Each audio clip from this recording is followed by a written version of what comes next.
We're excited to keep going on this trip. Look at my hand. I mashed your banter. Cows, cows, cows, cows. Bear, bear, bear! I saw a chipmunk, so that's something. These are the roads my wife does not like it when I ride. Tim can ride, is what I'm saying. He's pretty badass. Oh, that looks bad.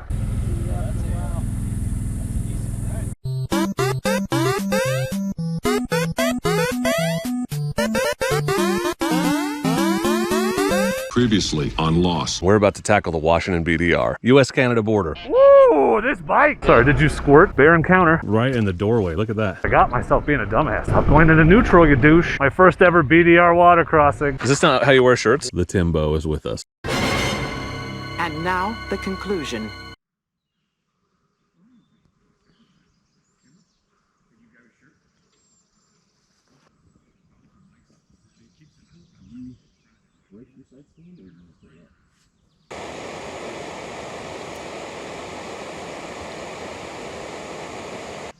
Look at that. Tim's here.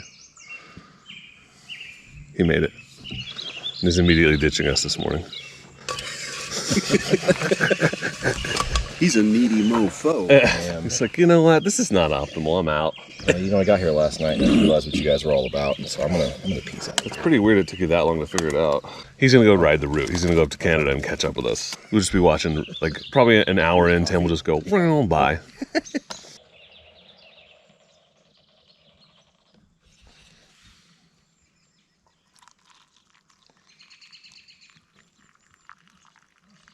We're mostly packed up. That's where our tents were, behind me. And we're gonna head into Okanogan and get some breakfast, I think, and then do the rest of section 5 today. You know, just been a pretty normal morning in camp, coffee, and pack up and get on the road. This is one of those trips where you're camping to ride, not riding to camp. So the camping is secondary. We haven't had a campfire either night. It's mostly just a place to chill out before you go to bed and get up and ride more in the morning. So that's why there's less camping footage, but we're excited to keep going on this trip, and it's been a great trip so far. Tim got here and left already. He's actually headed up to the border because he wants to ride the whole route. But he thinks he can catch us on the 500. We'll see. He probably can because he got a much earlier start and he's much closer than we were yesterday. Hopefully he'll catch up to us by the end of the day. My guess is he'll show up to camp once we've found a spot. I don't know that he'll catch us on the road, but who knows? He's fast. Anyway, I'm gonna finish packing up, go get some breakfast, and then we'll hit the trail. So we're leaving Leader Lake and heading into town to get some breakfast, and then back on the trail. Bye, lake. Pretty lake. Wow, one of the best parts of any BDR adventure is finding local hole-in-the-wall gems, and assuming this place is good and we don't all get salmonella, this will be one. It does not even look like a place you can get food. But this is the Stockyard Cafe here in Okanogan at the livestock market. So they usually have good steaks at places like this. I don't think that's what I'm having for breakfast, but it is a thing.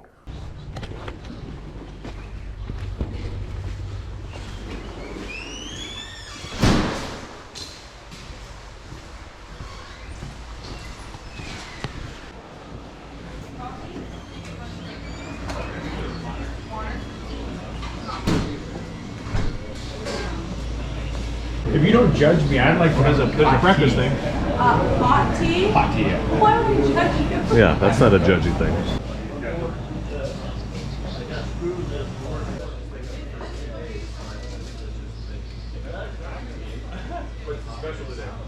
This is the light version of this omelet. Look at this thing Danny got.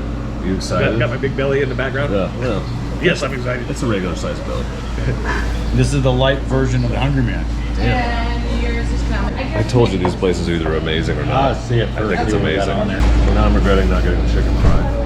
Mike got the breakfast wrap, but he's just gonna eat it top to bottom.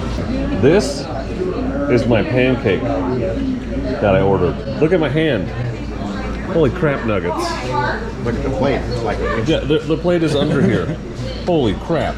That's awesome. So if you're ever in Okanogan, step in this hole in the wall at the Stockyard Cafe. Thanks to Charles for asking a local, but it's time to get back on the trail. It's like 9:30. We gotta get some miles in today. So here we go. Norden's doing great. It's warm, 95 degrees, ready to get moving. Back up in the hills. Section 5, this is still section 5 because we didn't complete it last night. We're only about 30 miles in, which means we got about 70 miles to go. Oh, okay. Nope, third gear not. Look at this. Oh, and it's sandy. Oh, fun. They did have all that flooding up here, so all the roads are just destroyed right now. Seriously. Cattle guard. Lots of cattle land up here. Lots of ranch land. Yeah, so it's all ruddy on this side too. It's bad. Again, all washed out from the torrential, literally flood waters they had pouring in these mountains. So it's a lot of ruddy, slow technical stuff. Downhill's easier because I have the momentum and the weight of the bike to carry me over things. Uphill, you got to carry speed. So it's a different animal. It's gorgeous in here. A lot cooler up here than it was down below. 78. With the airflow, it's not bad. Hitting a lot of sandy patches though, which I really don't like. Also, Trav's headset is dead, so it's just me today. Sorry. Less entertaining, I'm sure. More narration, less banter. Although I banter with myself from time to time. I'm a master banterer. I master banter. Holy sh**. It's nice going downhill, you got time to pick your line. Because you can keep rolling. Going uphill, you got to carry so much speed, you just got to go with your gut, hope for the best. Yeah, there's sand right there. This is annihilated.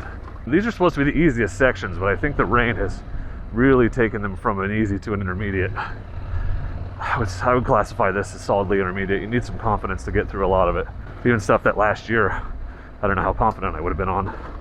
So it's nice to be a little more confident this year, have a little bit more skill and confidence, which is the most important skill, as you know if you saw my video about it.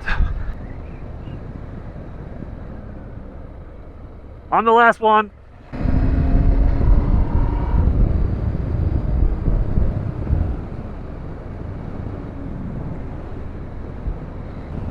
Pretty cool canyon right here. Sweet.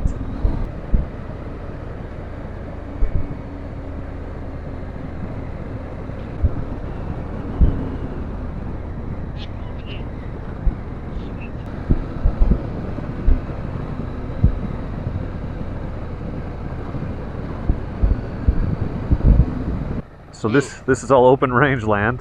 Cows, cows, cows, cows. Calves, cute calves. Sorry cows, I know. Look at her defending her calves though. She's like, F you, you're not getting between, or I'm staying between you and them. There's a couple more.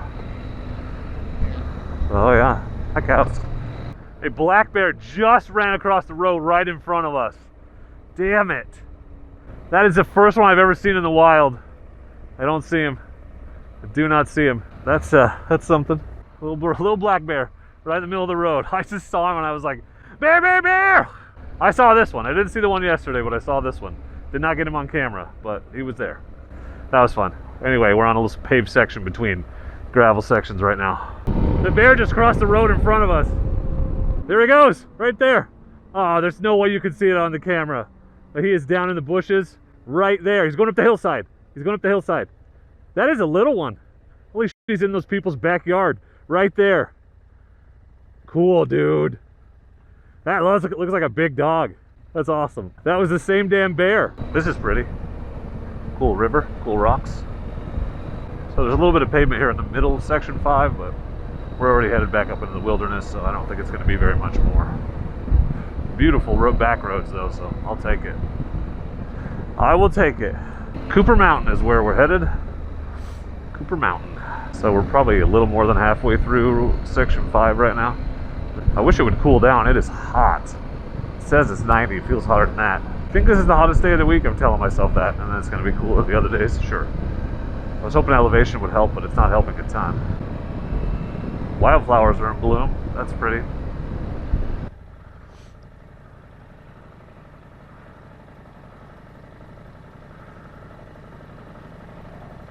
A little bit rocky. Not surprising.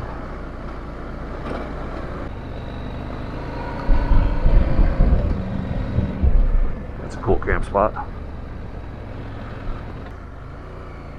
Holy crap. That is something. Look at that. Wow. We're pretty high up. Pretty high up.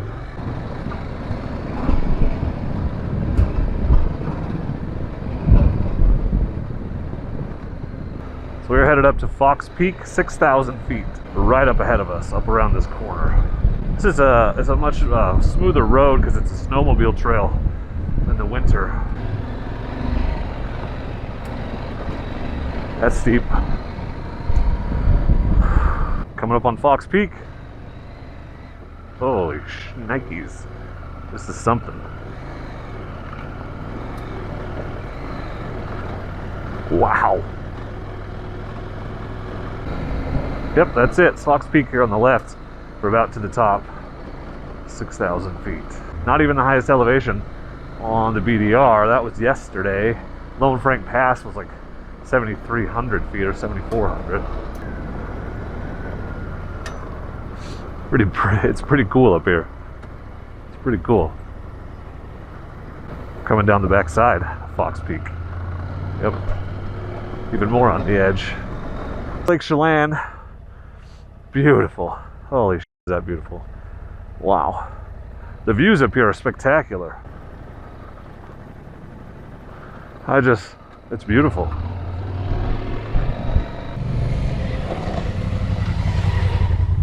Look at that. Damn, dude, that is hella cool.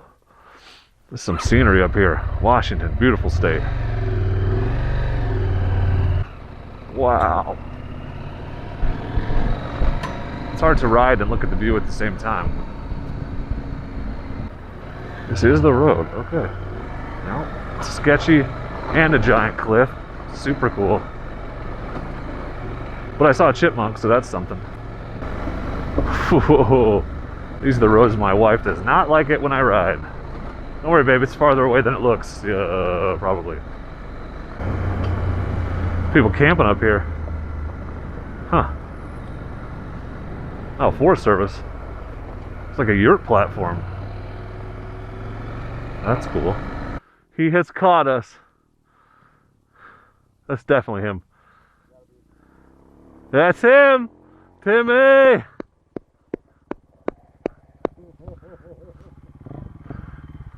There he is. All right, man. What up? I was just talking to those rangers, and I was like, "Did you guys see some bikes come through here?" And they were like, "Oh yeah, some guys came by earlier." And I was like, "Ah, good. Okay, I'm getting close." No, it's like 10 minutes ago. And they were like, "Oh, it was like 3 minutes ago." I was like, Go. That's awesome.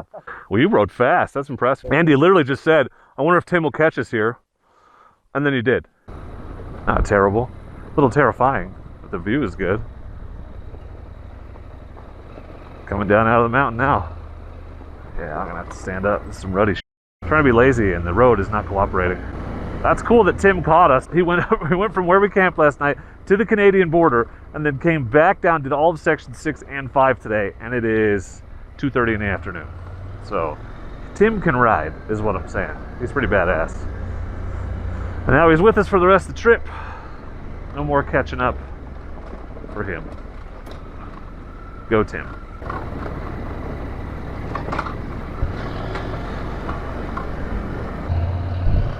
See a bike down on the ground up here. I think right around this corner. Trying to see what's up. Oh, it's one of ours. Oh. Yikes. Oh, that looks bad.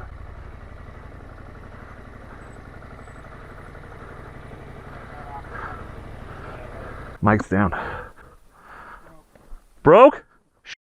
I thought somebody was changing a tire here. At least we're close to town. Well, this entire road was very rutted out, as you saw, from all the rain runoff from the floods that had happened just the week before. And Mike came around this corner, and there's a big wide rut about a foot deep and a foot wide. And he looked away for a second, and he looked back. His front wheel went into it. The bike went sideways, and his leg got pinned underneath it, and it broke it in 2 places. So we had to leave him where he was. They had already called 911 when I arrived on the scene, and we were just waiting for them to arrive. So this is us trying to build a shelter, trying to get Mike some shade because we couldn't move him. So we had a tarp and some tent poles. Tim came in clutch with some tent poles and stakes and some cordage, and we were trying to build a shelter over Mike while we waited for EMS to arrive.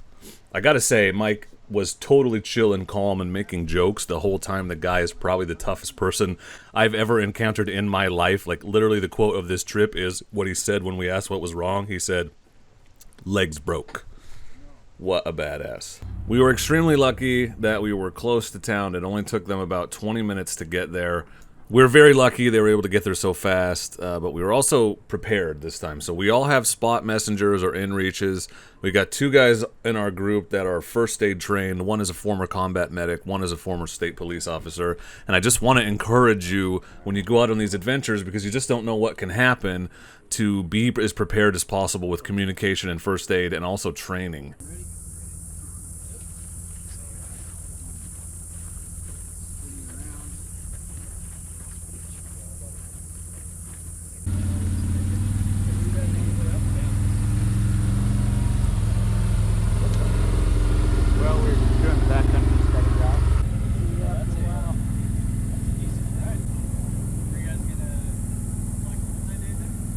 He's in good spirits. Probably gonna have to spend the night in Chelan.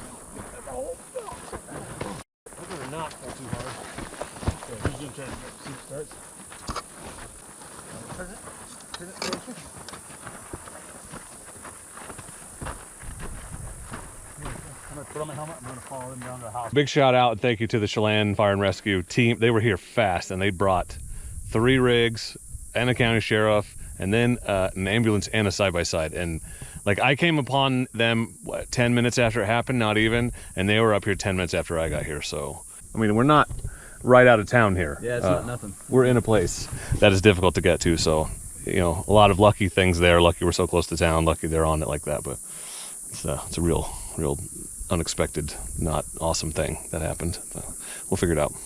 Mike's gonna be okay. Well, we are officially in Chelan. So we have completed section 5, but we're gonna try to find some food, and then I'm not really sure what the plan is.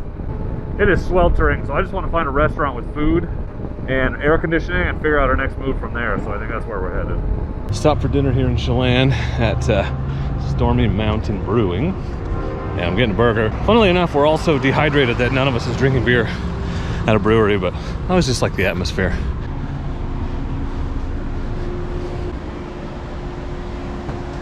Trav, how's your burger?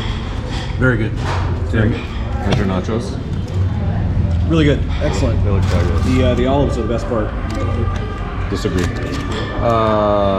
That's my burger. Barbecue. It's just so hot and tired. I didn't even film us coming in, but we are here at Lake Chelan State Park. We got the last campsite available. It's a campground this big and this packed is not ideal, but it's a lot better than nothing. And it's much cooler down here by the lake in the shade. And I think we're gonna be just fine. Plus there's a shower here. So one of the reasons I love getting a base camp set up and then branching out from there is my bags can be emptied. So I keep all my camping gear, my Tillamook bag. I dump it all out, set up my tent, and then I can go and get a bag of ice, as you can see, bag of ice in there, and throw all the beverages I like in with it, and it keeps it cold while we sit here and drink them, and then I just dump it out and it's dry by the morning. So Giant Loop luggage is so versatile. It also doubles as a cooler. Anyway, Travis, I present to thee not a tall can, because they didn't have any tall cans, a super tall can. Man, freaking tastic. Enjoy. Go fast, get beer, come back with Giant Loop. It was an eventful day, and I'm tired, and that's why I'm enjoying this frosty beverage in my camp chair at this really full campground. But section 5, interesting. Some fun riding, some very scenic riding, some challenging riding, some sandy uphills that make me wish I was not there, and apparently broken legs. So Mike, we just got word Mike is being transferred to another hospital. They're going to do surgery on his leg, so it's a pretty bad break.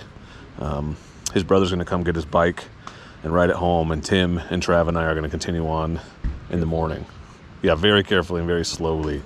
We're down to 3, but we're going to finish in Mike's honor and dedicate the trip to him.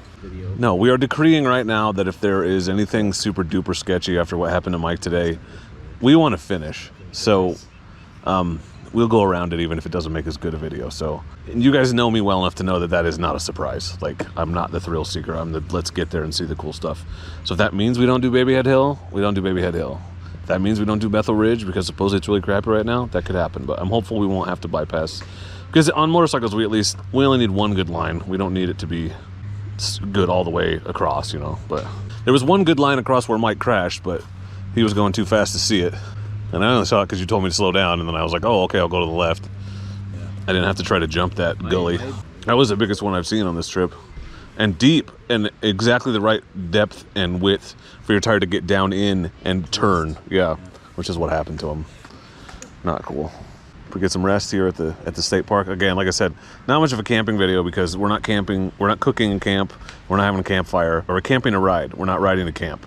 So camping is a place to sleep, and then we get up, make coffee, and get back on the road.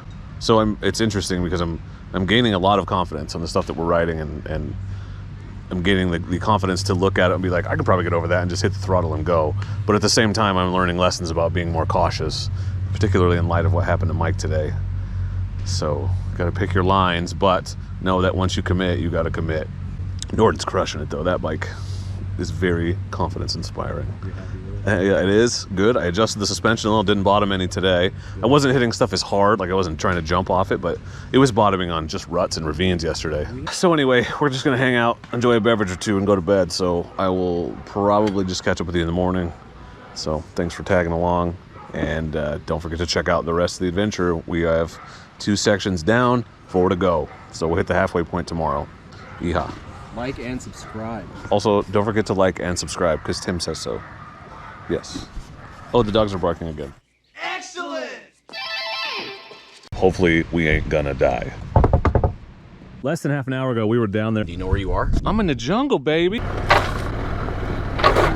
The crash bars are brush guards right now. Jumpstick Mountain, 6,000 feet, the jewel of Route 4, and it is windy, but look at this view. So we found a cool spot here by the creek. It is unfortunately Travis's last night.